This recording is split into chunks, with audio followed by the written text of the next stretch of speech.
kubera ubushake ahubwo gukanura kwa Elisa no gutumbira kwe kwatumye kagashururu mwavugaga ariko kamwambura umwitero.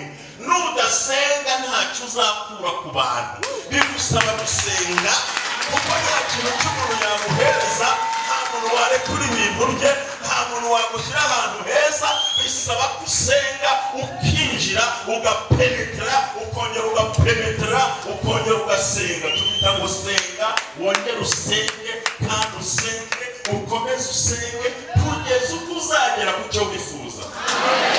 Icyabongereza bita umuceri badashaka tuvuge Yesu.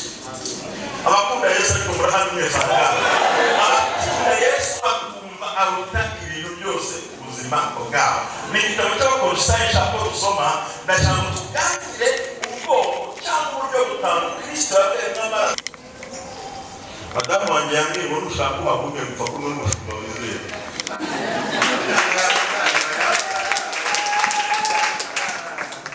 Atasubira tugora gutatuwe ntangora nabanye sawa ariko nyirura byumva namwe byose. Igitabo cy'Abakolosayi rwandiko Pawulo cy'Abakolosayi bamuntu usomera barafu masomere n'amagambo munsi kandi fashe abavuga kimwe no mu kirundi munsi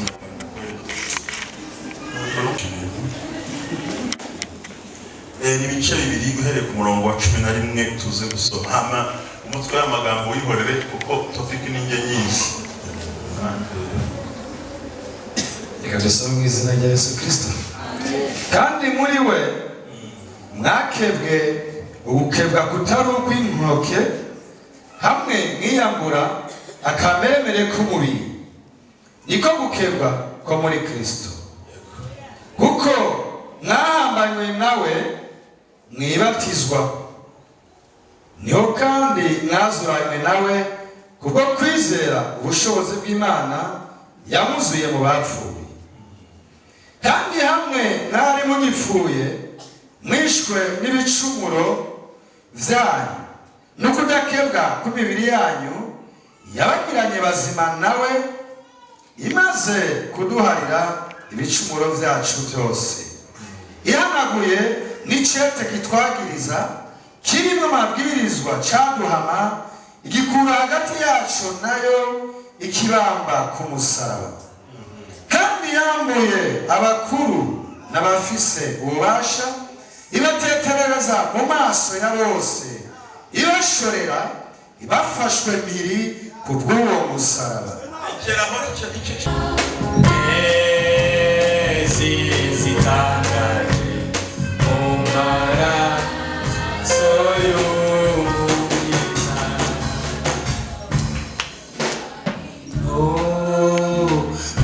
mezi zitangaje umara so ya Yesu hariko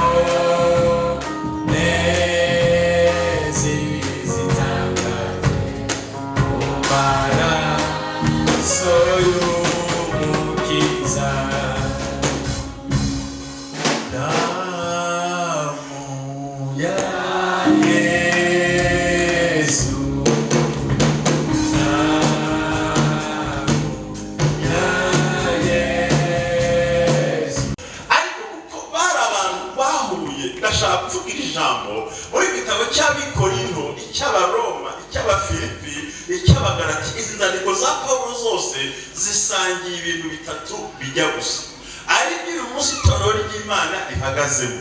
Ndavuga itorero muri rusange.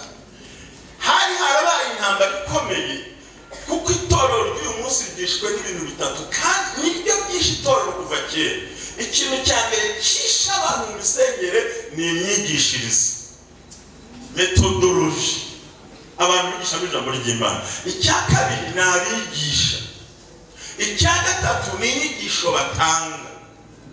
Numa muramurikira ariko ukubwira ngo kwa Yesu birashoboka ko no wirire winywere ngo amaraso ngo yakoze akazi kararangiye, barakubeshya. Ukora icyaha mu wa Satani. Nabibishyiraho nta mahoro y'umunyabyaha ari kwitekagira gute avuga. Ariko kubera yadusumbye abahanuzi, abona umuntu ntamubwira icyaha akambwira ngo uri guhara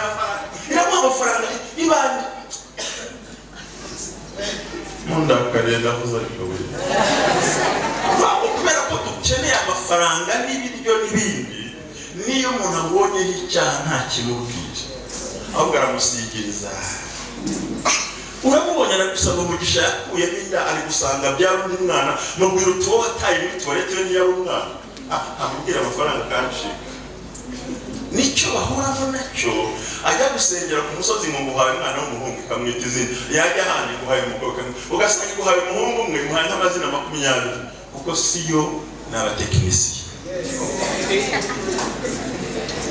kandi baratekinika mu bintu mushumba mbivugiye imbere y'iteraniro aza no kutwakira nta mwanya yaduhaye yatweretse aho turyama aragenda ariko ahandi baragutumira hari isengero mwe mutarabona bashyira biro ari imiryango iri hariya bagashyiramo ibirahure bya fime mukozi w'Imana uzetaragwa agakawa mukicara mureba agaca umuntu buriya ni umukino neza hariya bafite miliyoni 10 ariko ntajya atanga afite ikibazo iki telefone n'iyi hagaca ndagitega twahuye n'abantu Gafite tororizo mukagira mu ngabere. Wakacuri atuya mugora akora muri ministeri ureba bari muri divorce. Mwana we ari muri Amerika. Ariko mwana we ni umogi. Iranga mu telefone ni igerwa n'imibare.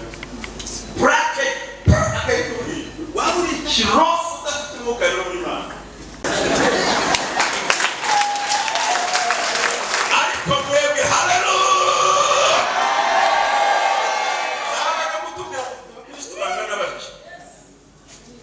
Ibyo ntabwo nabikora haro twabipfuye arambwira ati singuherekeza n'ejo bundi mva Uganda niko yagenze nta tike yabaye kandi se nuri ndege nigezera dewe ntabwo ushobora gufata ibyaniye by'umwana mu bishyire mu mutima Imana yampaye kuko ibyo dutunze bifite imbaraga ebyiri turi mu isi bazima kandi tubaho iteka ryose avuze cyane ngo amina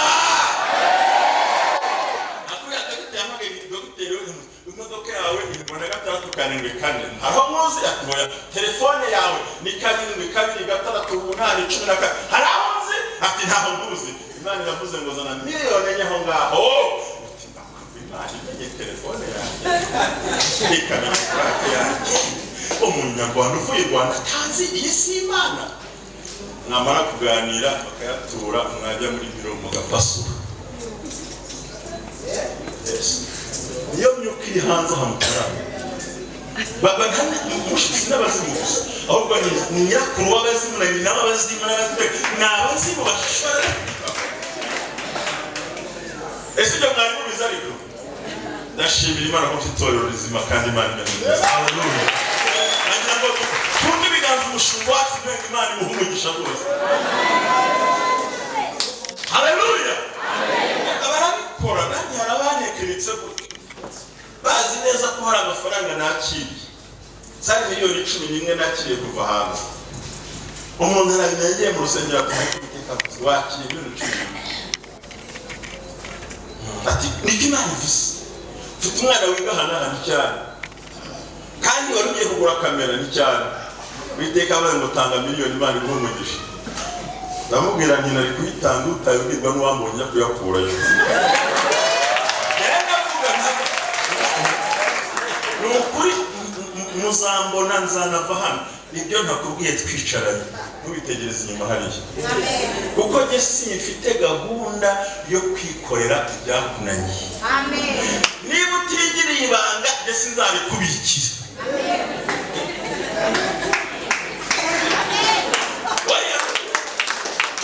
semurandakabiri ukazukambira ubugambo uzabigira ibanga ntasoni ibyo wananiye kubika uraza kubibitsamo njyewe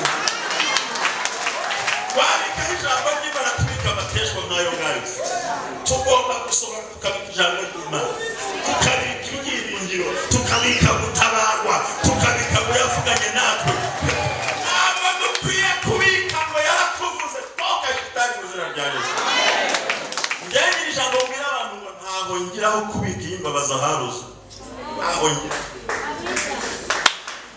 runaka yakuvuze ahubwo yavuze iki ndumva yavuze bike kubyo muziho kuko sifite umwanya urabona akanwa ni kamwe amatwi ntabwo yavuze byinjirira aha niba uri umukristo mwiza isukururira aha ngaha nubibikamo biravangira ijambo ry'Imana ngiye kukubwira se mwanyumvise ariko uwo mwuka ni uhari ingo ziri gusenyuka zirashingirwa gutyo umuntu ati nakubonye Imana yavuze ngo uriya mugabo usuboye kandi mubyaranye gatanu kandi abateye ubwoba undi musore ngo uwo mukobwa mwihorere ngo si Imana ivuze ntakwereke n'undi kugira ngo usaze uwo musore ngo utegereje Imana kandi Imana mwaragiye kubimenya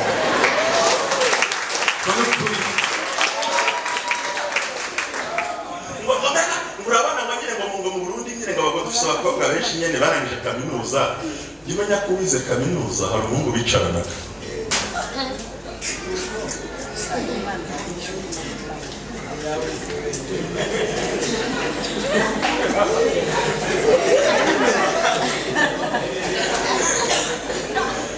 umukobwa yarambwiye muri biro ati ndashaka usengere ati ndashaka umugabo nikagira inkuru umeze kandi ushobora kuba afite na perimi cyane binashobotse ko afite n'inzu kandi umusore muremure ushingutse cyane ndamwumvi ni hanyuma wiza ngahe ngo yamuntu umukozi wo mu rugo metero zingahe 150 utunze kinani nokahise mukobwa wanjye nkunda iyo ntebe ya metirize yicaraga nta mukobwa wari hafi aho wakwihangana ukegera uwo mujya mukora ibijya gusa yenda Imana ya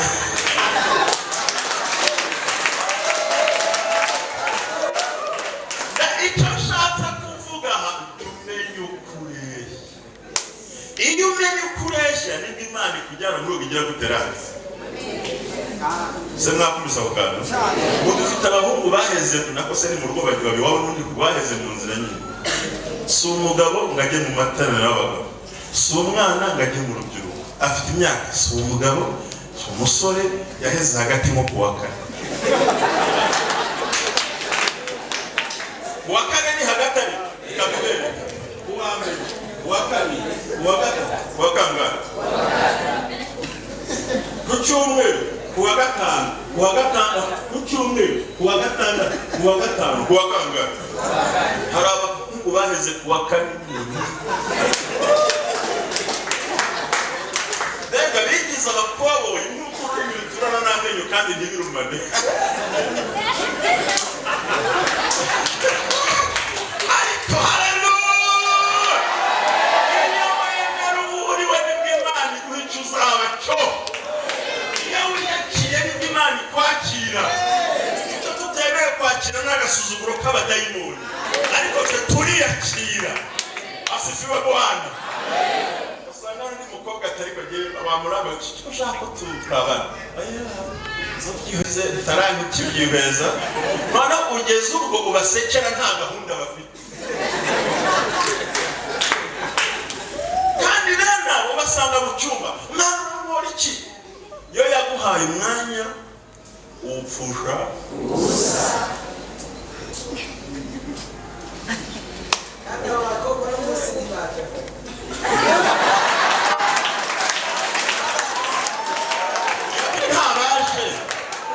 ntabaje iyo baza kuza bari kubyumva n'abahungu ntabwo baje kugira ngo mwumve ko umushumba avuze nabasize ku kanyaru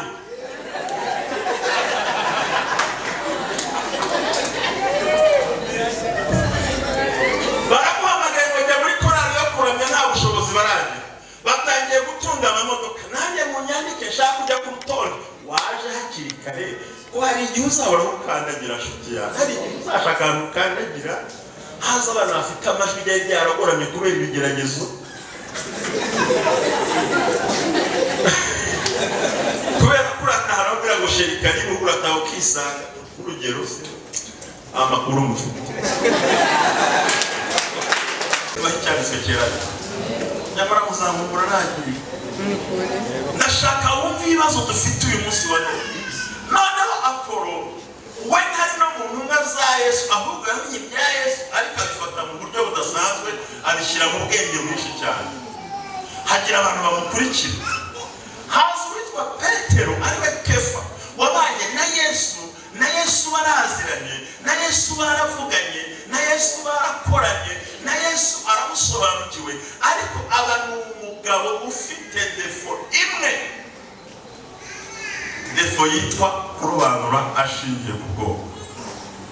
Ubu ushaka kuhasoma yaga mu Bagalatiya cyo cyambere no gashukena ngo ungi Yerusalemu ntabe nabonye cyitse Kefa twawe namubwiye duhanganye kubera uburyarya yazanye mu itorero.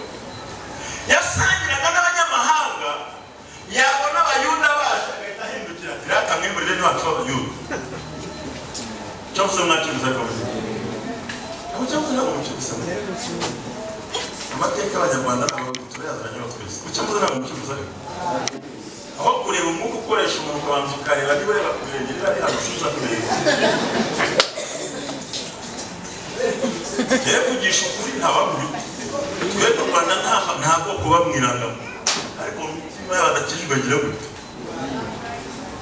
namwe muri kujya ku mugaragaro ariko icyaha cyo ku mugaragaro n'icyahishe byose Imana izabihondera hamwe murabyumvise ariko buriya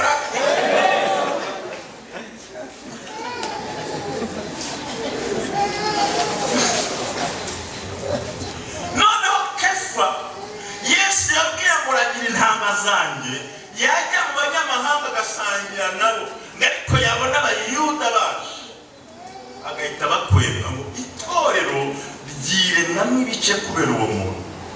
Haza kuza umukozi w'Imana Pawulo wari umunyamwuka wahamagawe n'Imana, ahamagarwa yaragiye kwica i Damasiko, akaba ni dogiteri, akaba umunyamwuka, akaba umuyuda, akaba umufarisayo, akaba umuntu wize mu rwego rwo hejuru.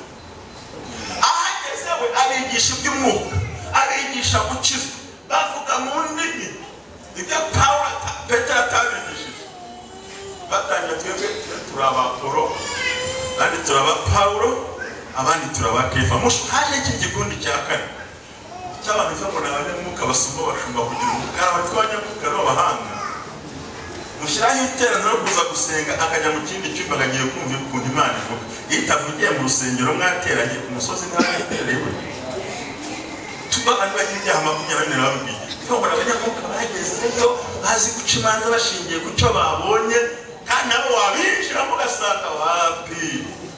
Noneho itorero rirashwana mu rwego rwo hejuru ku buryo muhura ngo ngende uwa Kefa, nduwa Petero, nduwa kanaka, arabandikira mu ijambo ry'ibarigaragara mu butumwa mu rwandiko yahandikiye abikori, arabwira ngo nashyizeho urufatiro nk'umwubakisha w'umuhanga undi wese akwiye kubakaho, ariko umuntu yirinda uko yubaka. Turimo turajyana nuvuga ngo muri make ngo gendinde Kefa ninde, Apolo ninde, ko turi ababiryi umva mbere gutari Imana ishobora byose. Burya iyo hajemo gucika ibice mu bantu, kutavuga rumwe no kudahuza, dayimoni kubasenya biramworohera cyane. Ariko iyo mushize hamwe iyo fera force asifiwe Bwana. Kama ngo guhangana njye ntabwo ufite n'amagara no pastor umukozi Imana mwiza n'utugo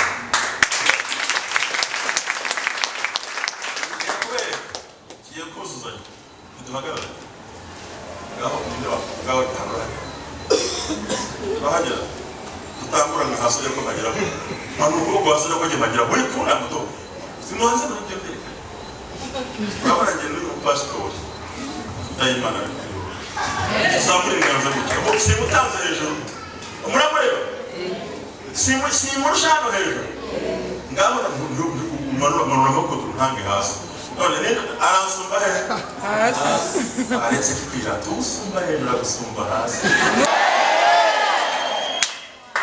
kabiri mwana mukobwa mwana wagiye ukanzanira amazi wayawe ngiye kurepeta ngiye muri korali we repetition ntiruta mama wawe wagombye kumenya isaha yo kurepeta n'isaha yo kubaha ababyeyi bawe ntabwo murokora avanga amadusiye iyo repetition utaye mu rugo rizatuma mama baza gusengera hano. Erega turagira ngo ababyeyi banyu bazaze hano, abagabo banyu baze hano, n'abagore banyu baze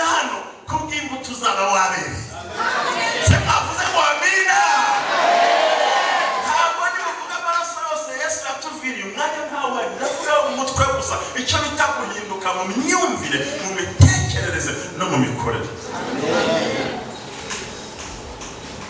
Ubundi usibye nk'umushumba cyangwa n'undi urimo gusubiza abantu abagishura yega ntabwo nayibonye bihari abasha kugira bitangiye gutura kuri momo ukagira abantu bose bagiye gutura kumvira umwanya wo kureba amafoto muri telefone abantu bose bagiye telefone n'ibintu bagiye gutura ubarikero n'ufoto kumwe ntabwo mubikora nabonye mutura kuri mbere ntabwo bikora ati bafite mama muture mwese mugire mutagira gutya noneho bajya kureba amafaranga batuye kuri bo ugasanga ntarenze nk'abantu nka 5 kandi abantu bose basokora iphone no mu bikapu kumva umwanya wo gusubiza message ariko ntabwo ari mwebwe bene uwo muntu akeneye kuvugwa mu mutwe murandakariye amaraso ya Yesu rero yaduhinduye imyumvire. Hari aho yavuze ngo we have mind dufite guteka. Haleluya, haleluya. Njye sinkeneye kamera zimperekeza, sinkeneye abaza kumucungaho naraye, ahubwo umwuka w'Imana ukurimo yagombye kuba umujyanama wawe. Maze kugera muri mudeko kana katatira we umucungi ese nagucunga gucungira n'Imana.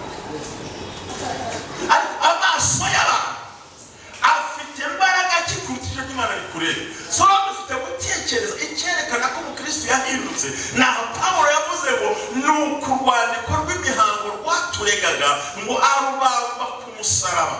Asifiwe Bwana.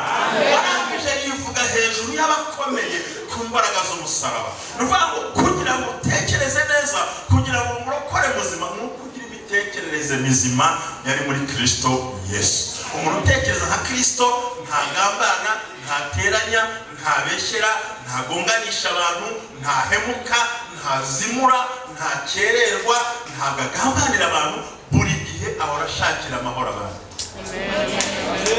Mwavuze ngo amen. Amaraso ya Yesu atwigisha ukuntu 100,000 utabimarira mu bugari ahubwo wacuruza kandi ukabaho. Njye barambwiye ushendi Uganda hari munzara amuza n'umuzungu ndabivuga hacu intwari baragateka mu Rwanda tufashe shinga itoyo n'amafaranga menshi babo nese ko mbona bisigeze ko kugusha abantu bye nka ntamukanye yo kugusha abantu arambwira ngo tuzaguha imbaraga hari abantu batunze imbaraga z'abantu njye mushimwa n'abandi imbaraga z'umwuka we. Haleluya. Wagira gutya abantu bose bakagwa umwuka wageze mu mugeri kubarya nagiye mushyira muri logique. Yesu nihe yakoze hari umugeri yasukumye abandi ngo Yesu ntamusi yagituka ngo hamba barija yabikoreye ziriya imbaraga n'utuvuta nawe usimbukira kugira batuvuga abusaba gusiga ibintu bine byonyine icyambere no gusambana n'inzoga no gutanga igitambo cy'umuntu ukunda. Kandi ntabwo bagusaba igitambo cy'umuntu wapfuye, bagusaba umwana bakamugira ikidebire mu rugo cyangwa nyuma bakamugarira mu rugo. Kandi aba bagomba kugira protokole y'abakobwa nta protokole y'umuhungu hari. Mbere y'uko aza gusenga abanza guca hirya akagira uko yigenza gutya. Ubwo rero bagiye ngo muze mutore ibitangaza murabitora itaye muri kubere mujye mugira gute tekereza pari muri Kristo Yesu yawe imagina uyu muka ngo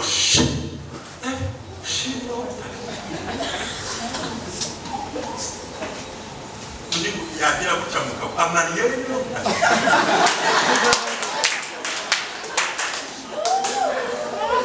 yarangiza mwatangira kuririmba akigira gutya muzacunge buri gihe ntibashobora gufatira iyo agiye gukora ibitangaza cyane mikorofone hano ibumoso agakwereka ko nta mahabara ufite amakuru ufite ubona sisiteme bakora agatambara atari ku muntu urabona Imana yabantumyeho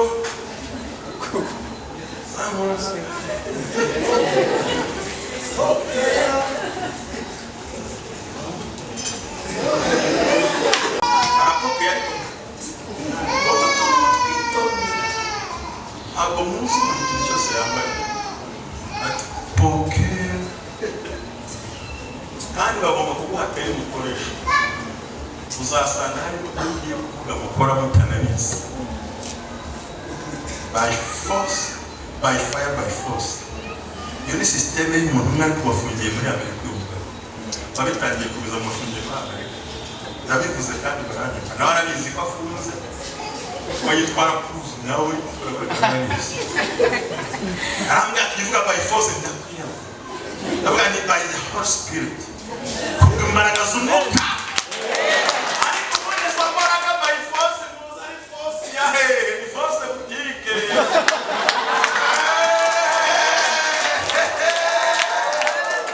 iyo fire muzi ari ya hehe niyo mu kuzimu ni ya hehe tuvuga ngo by the Holy Spirit. Hallelujah. The power of the Holy Spirit. Hallelujah. The Holy Ghost will receive a little miracles from the hand of God. By force. By force. By force is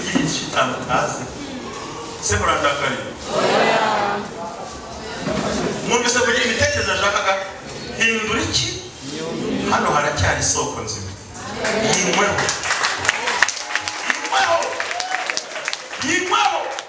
ariko murabyumvise by force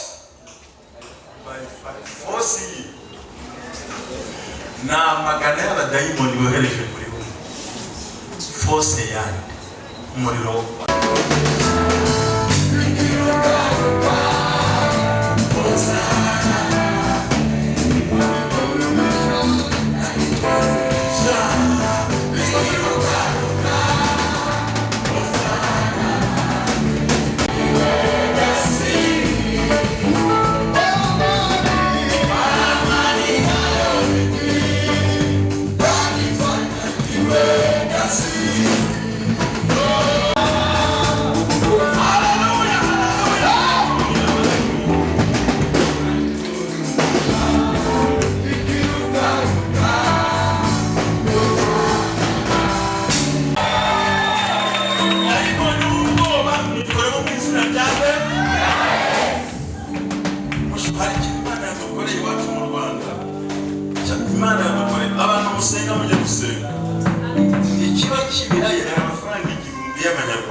kubera amavi y'abarokore